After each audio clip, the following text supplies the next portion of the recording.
सबक नंबर 10 कुव्वत और कुव्वत की किस्में।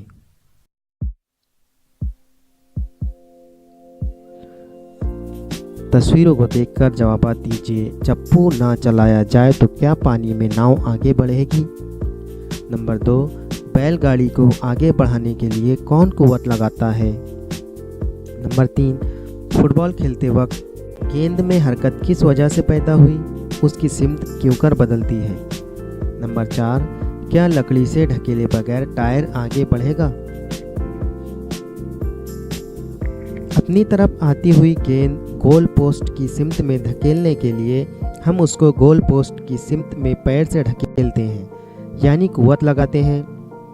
रोज़मर्रा ज़िंदगी में हम किसी चीज़ को उठाना, साइकिल चलाना और बर वक्त रोकना, वज़न ढकेलना, निचोड़ना, झुकना, गाड़ी चलाना जैसे कई काम करते हैं। इनके लिए हमें ताकत लगाने की ज़रूरत होती है। शय को किसी भी तरह खींचने और ढकेलने के लिए लगाई हुई ताकत को कुव्वत कहते हैं। कोई भी शय बजाते खुद जगह नहीं बदलती। शय को हटाने के लिए कुव्वत की ज़रूरत होती है। मुतहर्रिक शय की सिमत बदलने और उसे साकिन करने के लिए कुव्वत का इस्तेमाल होता है। तस्वीर में अंजाम पाने वाले तमाम कामों में जिस्म की हड्डियों और उज़लात की वजह से हरकत होती है। सामने की तस्वीर में वज़न उठाने वाला शख्स उज़लात की कुव्वत इस्तेमाल करके वज़न उठा रहा है। उज़लात की मदद से लगाई गई कुव्वत को उज़लाती कुव्वत कहते हैं। नंबर 2, मीकान की कुव्वत। कई काम करने के लिए हम मुख्तलिफ मशीनों का इस्तेमाल करते हैं। कुछ मशीनें चलाने के लिए उज़लाती कुव्वत का इस्तेमाल होता है। कुछ मशीनें बिजली या ईंधन का इस्तेमाल करके चलाई जाती हैं। ऐसी मशीनों को खुदकार मशीनें कहते हैं, क्योंकि इसमें मीकान की कुव्वत लगाई जाती है। मसलन सिलाई मशीन, बिजली का पंप, वॉशिंग मशीन, मिक्सर वगैरह। मशीनों का इस्तेमाल करके हम कई काम करते हैं। मशीनों के ज़रिए लगाई गई कुव्वत को मीकान की कुव्वत कहते हैं। नंबर 3, सकली कुव्वत। किसी शय को कुव्वत लगाकर ऊपर फेंका जाए तो थोड़ी ऊंचाई पर जाकर वो नीचे वापस आ जाती है। ऐसा क्यों होता है? दरख्त के फल टूटकर ज़मीन पर क्यों गिरते हैं? ज़मीन तमाम चीज़ों को अपनी तरफ खींचती है। ज़मीन जिस कुव्वत से चीज़ों को अपनी तरफ खींचती है, इसे सकली कुव्वत कहते हैं। ऐसा हो चुका है। सर आइजैक न्यूटन ने 17वीं सदी में कशिश सकल को दरियाफ्त किया। ज़मीन की सकली कुव्वत हमेशा ऊपर जाने वाली शय के मुखालिफ सिमत अमल करती है, इसलिए ऊपर फेंकी गई शय की रफ्तार बतदरीज कम होती जाती है और आखिर में वो सिफर हो जाती है। तब शय मज़ीद ऊपर ना जाकर नीचे गिरने लगती है। नीचे गिरते वक्त उसकी रफ्तार में सकली कुव्वत की वजह से मसलसल इजाफा होता है। एक छोटा पत्थर और एक बाल्टी पानी लीजिए। बाल्टी से तकरीबन 20 सेंटीमीटर ऊंचाई से पत्थर को पानी में छोड़िए। पानी में पत्थर गिरने की आवाज़ सुनाई देती है। अब उसी पत्थर को 60 सेंटीमीटर ऊंचाई से पानी में डालिए। पत्थर पानी में गिरते ही आवाज़ सुनाई देती है। ऊपर के दोनों अमल में आवाज़ में क्या फ़र्क होता है? इससे क्या वाज़ेह होता है?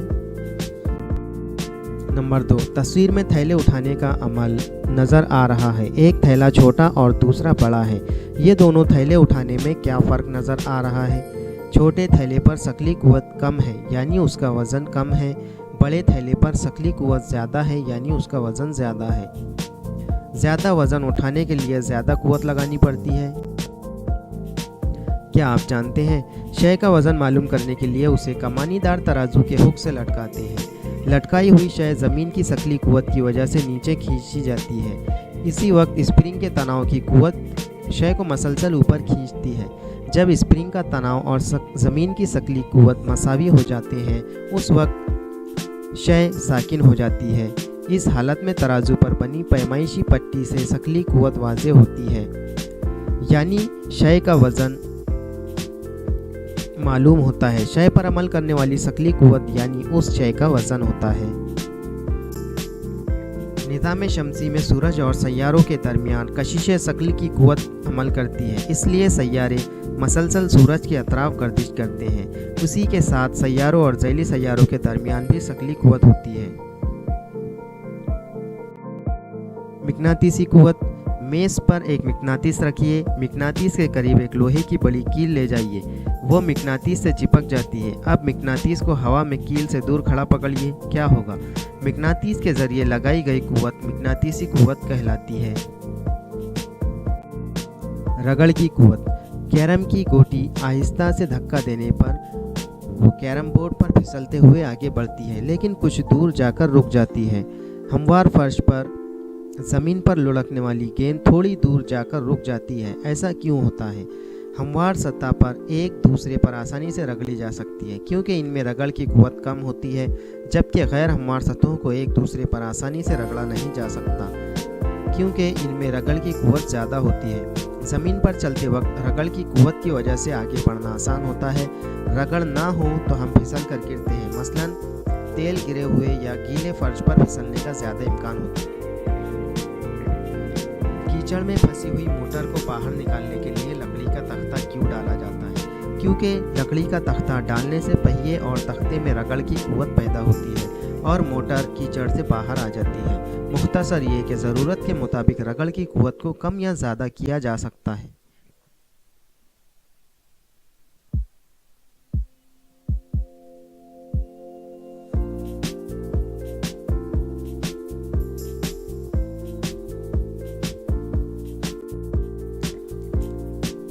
बर के सुकूनी की कुव्वत। कागज़ के छोटे टुकड़े मेज़ पर फैलाइए। थर्माकोल के टुकड़े या हवा भरे गुब्बारे को रेशम के कपड़े से रगड़कर कागज़ के टुकड़ों के करीब लाइए।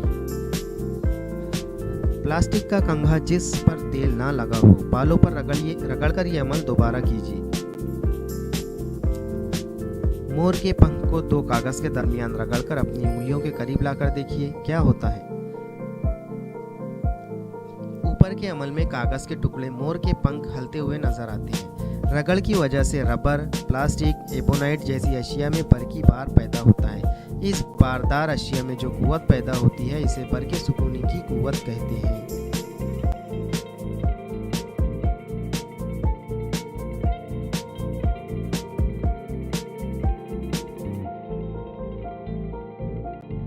मजमूई कुव्वतें।